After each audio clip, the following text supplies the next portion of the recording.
Rust Repair 2.0. I've said before in my previous videos, I am not remotely close to being a fabricator, but I have enough tools and stuff like that and resources to be able to try and fabricate. So this past trip to Harlan, when I got home, I realized how bad the rot in my rear portion of the frame of my Cherokee is. It's roughly about a foot long or so. It's rotted all the way through. So today, what I'm going to try to do is fix that. I don't really have a game plan quite yet, so this is going to be kind of a little journey, I guess. The first thing I'm going to wind up doing is tire's going to come off it. We're going to go up on a jack stand, drop the gas tank out of it because it's right near the gas tank. I'm hoping between all the stuff here I have at work, I can piece together something to make that frame to where it doesn't keep rusting.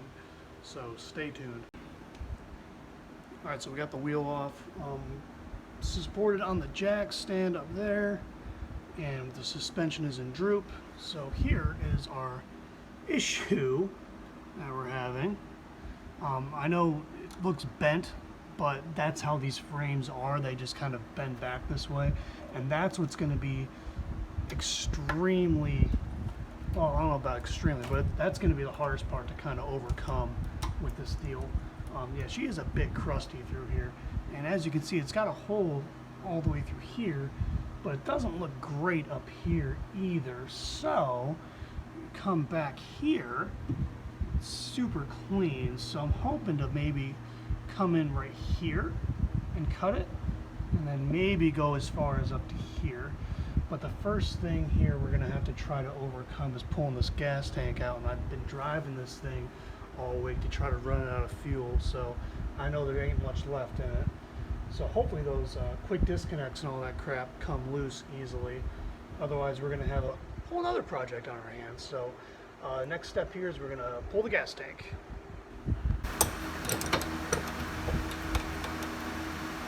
That is super concerning. Ugh.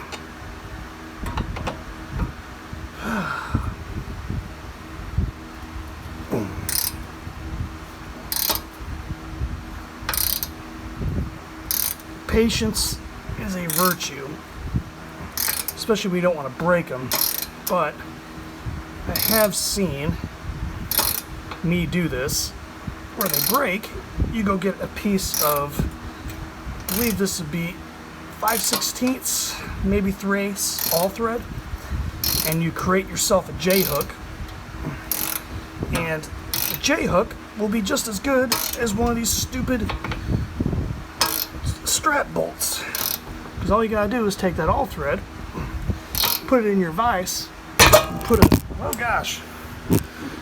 a good bend in it to get it back in place, and that'll last forever. So let's go forward here and try to take this thing loose.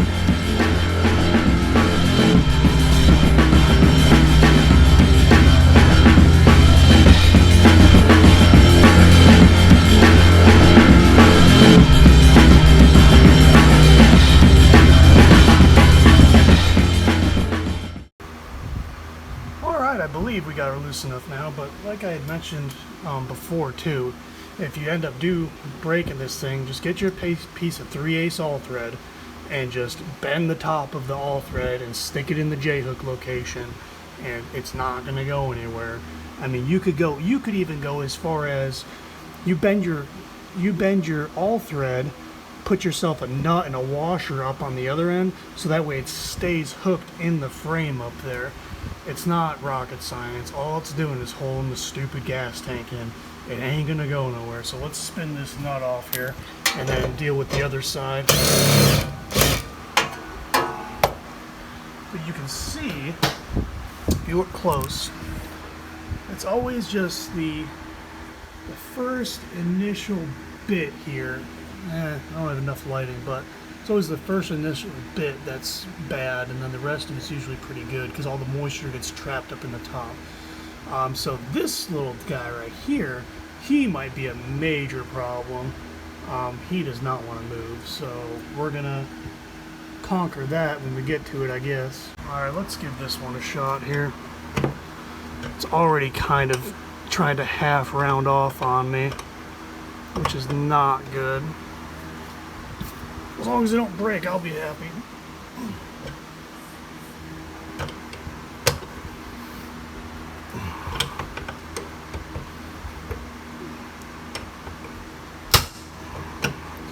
Yeah, that popping noise is just it coming loose through there. All that stupid rust. And this stupid Jeep is really not that rusty except for this spot in the frame.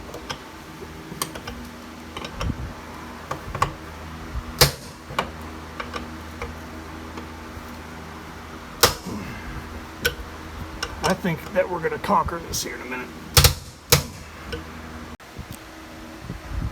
Alright, we got the one side loose, so let's open fire.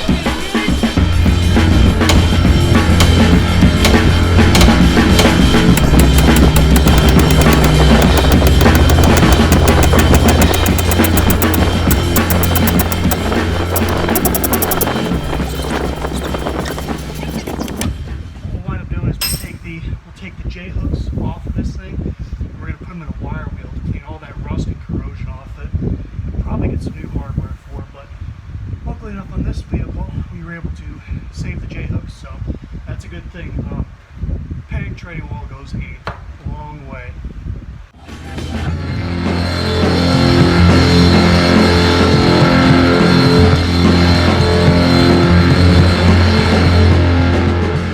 So to me, the real question is, how can she be so clean everywhere? Because this is where the gas tank used to be. I'm sitting right here. Look how clean that floor is. And then you go over to this and just complete devastation. Doesn't make any sense. There's no more rust on this thing. That is the only spot. So I guess the next step here is we'll get a game plan together as to what we want to do to try to fix that. Let me just disclose some safety information here. Alright, we're going to be welding, we're going to be grinding, we're going to be cutting. Gas tank, fuel system, cover your bases, work in a very well ventilated area. I've got a ceiling fan on, I've got a box fan over there, we've got a shop with fire extinguishers everywhere. There shouldn't be an issue. The vapor canister line is blocked off. The fuel supply line has got a cap over it and it's taped, and we're going to move the gas tank away from this area, completely do a different area. Disconnect your battery. All safety things. I mean, you're cutting and grinding where the gas tank was. Liquid gasoline, it's not flammable. The fumes are. Everybody knows that. So just cover your bases when it comes to safety. I know I don't wear safety glasses very often and all that crap in my videos, but safety ain't no joke. I've had fires before and it ain't no fun. So just keep that in mind. So we're going to disconnect the battery and move the gas tank, and we're going to move forward here.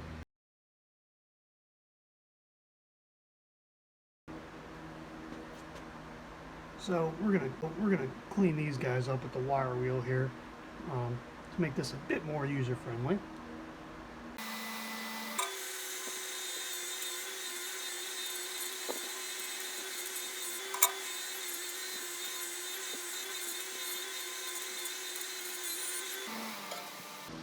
A bit better, so we'll put the world famous jack juice on there too once we go back to it here, but luckily enough we were able to salvage these. It's a very good thing. Let's move forward with getting a game plan together here for this frame situation, because I'm sure this is going to be, it's going to be something.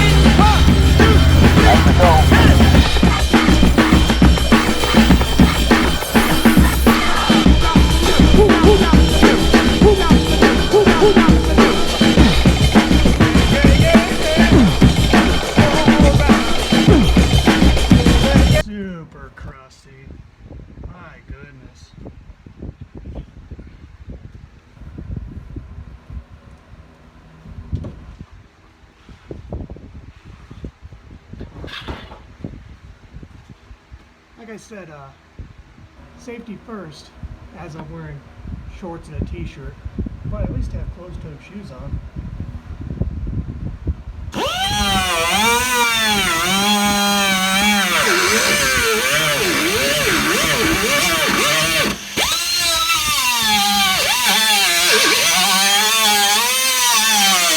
Alright, so far this is what I've come up with. We've got a piece of box tubing that is relatively close to the size. So what I wound up doing was, because there's that curve in the frame right here, is I took that piece of box tubing and then I cut it in half. So now we've got two separate pieces, and then we cut it 4 inches in on one end. So with that being said, this guy is going to sit nice and flat right here. And then I'm going to probably tack weld it in place right now, and then get this piece finagled up in here as well. So that way now we've got 4 separate pieces now. And we'll do the same thing to the other side. And I think what's going to happen then is we'll only have a small gap on the very bottom of this frame, maybe like an 1/8 inch. So I believe I can find some plate to put over the bottom of that to fill that gap up. But let's start by getting this piece tack welded in place, so that way we can figure out how to get this piece up in the front. So let's see. Alright, so we've got our magnet in place, holding our box channel in. Let's find a good ground. Remember too, magnets are not your friend when it comes to welding, so whenever you use a magnet, try not to weld anywhere near it, because it really makes the welder very upset. So let's run a few tacks down this thing here.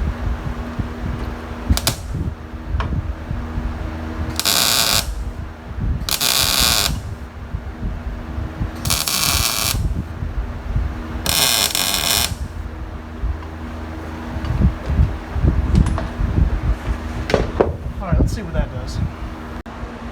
Alright, we had to do a little bit more massaging on the front part of it, but we're ready to tack weld that in too. So let's see what we got here.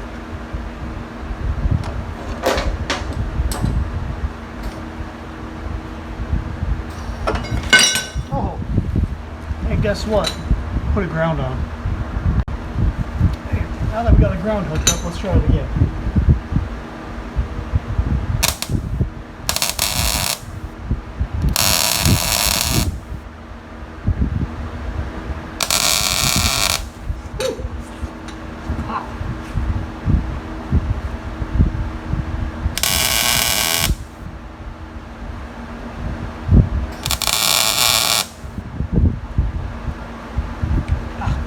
Welding in shorts, good times. All right, let's see what we got here. All right, so that's the inside or the outside half of our little project. May not look great, I guess, but I think it's going to work out just fine once we get everything else buttoned up on it. Let's do the inside now.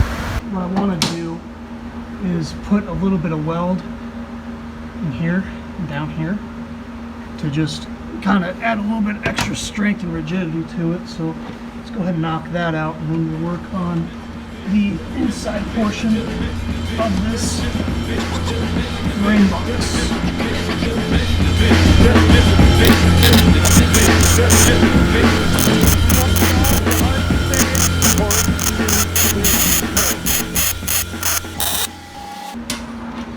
I am far better at stitch welding than I am just holding the trigger all the way down the way of a bead. I can't write real well to begin with. Not that I'm illiterate, I just had really crappy handwriting and a very bad flow. So I always try to stitch weld my stuff just because I'm better at it. So anyway, let's move forward here into getting this inside portion fit. So it's not bad. We've got some gappage, but that's to be expected when, you know, you're just kind of using scrap. So the bottom is really not a concern to me. That's easy to fix. That right there, it'll be easy, but it's just kind of like, oh, whoops. I don't feel like cutting any more scrap metal up because this is not my stuff anyway. So we're going to just work with what we got here and go from there. But it's not turning out too bad, I don't think. Let's go to the next thought process here. So I did come up with a solution to our big gap on the bottom. Found some like 16th plate, and what I'm going to do, which I've already started the process of, is just kind of weld that plate down the bottom of that gap so we can seal up that whole thing and have it nicely boxed in there. Again, don't judge my welds. I'm not a welder. I'm just kind of guessing here. So let's keep welding on this thing, and we're about done.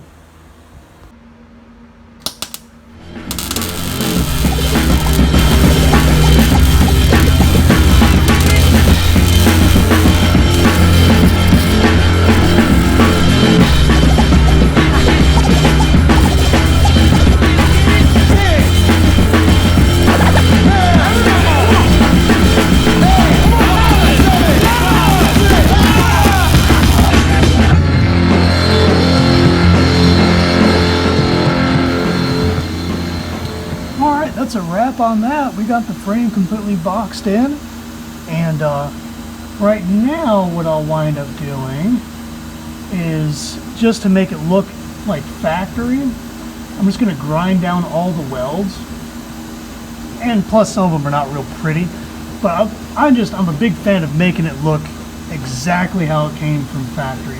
Not to say, well, you're trying to hide rust. No, I'm not. I'm just a very thorough person. So I'm gonna get a big 5-inch grinder and just start making this look really flat, and to where it almost looks like there was never a problem there. So let's move forward and do that.